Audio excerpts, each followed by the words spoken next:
선제업고 튜어가 초달달 로맨스와 스릴러를 오가며 시청자들의 마음을 사로잡고 있는데요. 선재가 첫 번째 죽음에 이어 또다시 피습을 당했어요. 소리의 현재와 과거를 넘나드는 고군분투가 무슨 소용인 건지 의문이 들 만큼 마음 아픈 순간이었는데요. 운명은 아무리 발버둥 쳐도 벗어날 수 없고 예정된 곳을 향해 달려가는 건지 최애 유선재를 지키려는 소리의 마음에 다시 큰 상처가 생겼을 것 같습니다. 8화에서 유선재를 피습한 범인이 감옥에서 출소한 40대 남자라는 걸 보여주며 몽따주까지 뉴스에 나왔는데요. 소리를 납치했던 택시기사입니다. 소리나는 방울을 들고 다녔는데요. 이 소리를 소리가 기억했고요. 태성이 아버지에게 김영수라는 사람을 조사했다고 하며 범인이 갖고 다니던 물건들을 보여주는데 소리나는 방울이 있었고요. 구화 예고에서 소리를 납치한 범인의 이름이 김영수라는 걸 아예 보여준 건데요. 소리가 다시 과거로 가서 2009년 9월 1일 주양저수지에서 범인을 잡아야 2023년 1월 1일 이후 유선재의 운명이 오래오래 사는 걸로 바뀔 것 같습니다. 소리가 최애 유선재에게 가장 원하는 건 선재가 오래오래 사는 겁니다. 선재가 죽었다는 걸 뉴스로 보면서 울던 소리가 처음 과거로 돌아갔을 때 선재를 보고 말했어요. 오래오래 살아달라고요. 그런데 이번에는 태성이랑 같이 사건을 파헤치고 선재의 친구 백인혁과도 터놓고 얘기해서 제대로 범인을 잡아야 합니다. 범인이 2023년을 사는 선재와 소리 앞에 나타나지 않게 2009년 과거에서 범인을 완벽하게 잡기를 바랍니다. 제 뇌피셜은 김영수가 태성이 아버지에게 잡힌 적이 있고 소리를 태성이 여자친구로 오해하고 납치한 것 같은데요.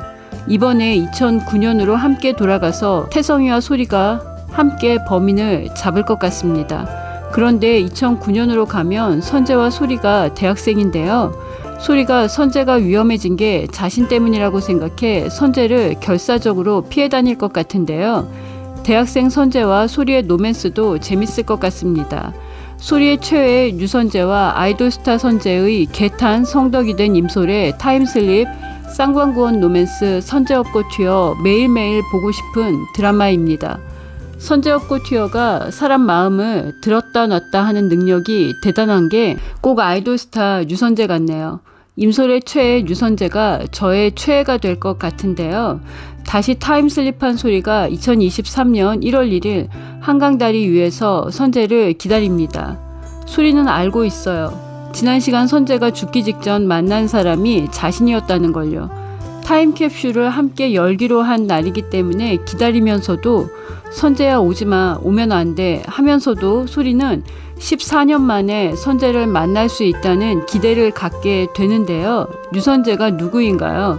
솔바라기인걸요. 소리가 사고를 당한 이후 14년간 선재를 피해왔는데요. 34살 유선재와 소리가 만났습니다. 선재와 소리는 고딩 때도 너무 잘 어울렸는데요. 30대 어른이 되니 두 사람만의 분위기까지 더해져서 은근하게 잘 어울리네요. 소리네 아파트 수도관이 동파돼서 임솔은 엄마 복순 씨한테 외박 허락까지 받았어요. 온 우주가 소리와 선재의 뜨밤을 응원하는 것 같았는데요. 선재가 소리에게 라면을 끓여주고 보는 시청자들 야밤에 라면 끓여 먹으라고 고사를 지냅니다. 최애를 직관하는 것도 모자라서 최애가 끓여주는 라면도 먹는 개탄성덕 소리는 잘 지내고 있는 선재니까 오늘 밤만 지나면 선재를 지킬 수 있을 거라고 믿고 다짐했는데요. 선재가 소리를 집까지 데려다주고 소리와 선재는 15년의 이별이 무색할 만큼 서로가 서로를 사랑했다는 걸 알고 마음을 확인하고 키스해요. 동파된 수도관을 고치러 온 경비 아저씨에게 친오빠라고 우기는 소리가 귀여웠는데요. 소리의 노란색 목도리로 얼굴을 가린 선재가 차를 타고 아파트를 빠져나가는 걸 차 안에서 지켜보는 사람이 있습니다. 순간 장르가 스릴러로 변했는데요. 로코를 스릴러로 장르 변경시키는 택시기사입니다. 선재의 콘서트장에도 나타나 간담을 서늘하게 했습니다.